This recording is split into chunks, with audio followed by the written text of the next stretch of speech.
اکبر، کیا ایسے لوگوں کی بھی نماز ہوتی ہے جو بغل میں مسجد میں سور لے کر جاتے ہیں؟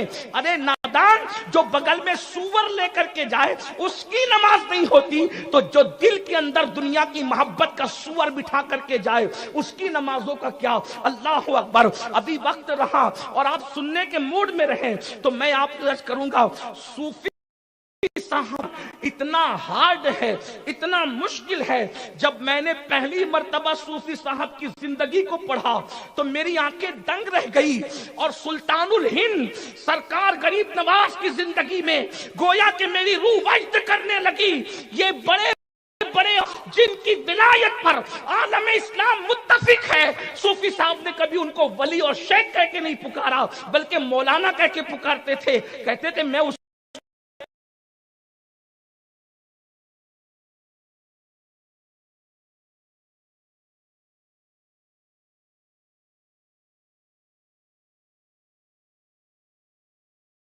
اللہ اکبر۔ اور ہر مولانا دنیا کی محبت میں نہیں رہتا، لیکن یہ صوفی صاحب کا اپنا مزاج ہے کہ انہوں نے اب شیخ نہیں کہا، میں نام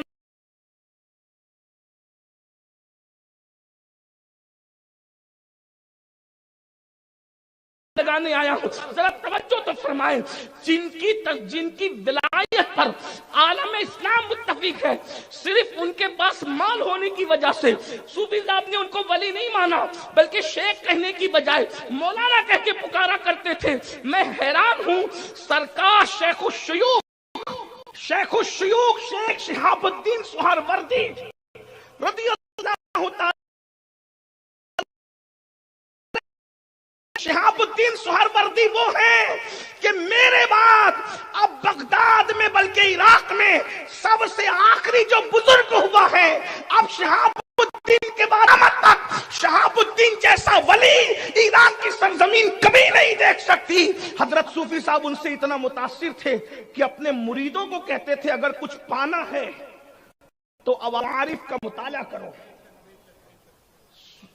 شیخ شہاب الدین سہروردی کی کتاب پڑھنے کا، لیکن ان کے بہت سارے خلفاء کو کبھی انہوں نے ولی مانا ہی نہیں۔ جھگڑا ایک تھا، جھگڑے سے مراد یہ کہ اختلاف، یہ لڑائی صوفی کبھی نہیں لڑتا۔ صوفی کی پہلی پہچان ہے وہ جھگڑا نہیں کرتا، کیونکہ صوفیوں کا قول ہے جھگڑا کتے کرتے ہیں، انسان نہیں کرتے۔ جب تصوف آتا ہے تو جھگڑا جاتا ہے، اور جو جھگڑتے ہیں وہ سب کچھ ہو سکتے ہیں، صوفی نہیں ہو سکتے۔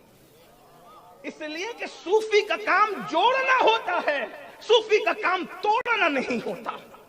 جو توڑتے ہیں وہ کبھی صوفی نہیں ہوتے، یاد رکھنا۔ لیکن یہاں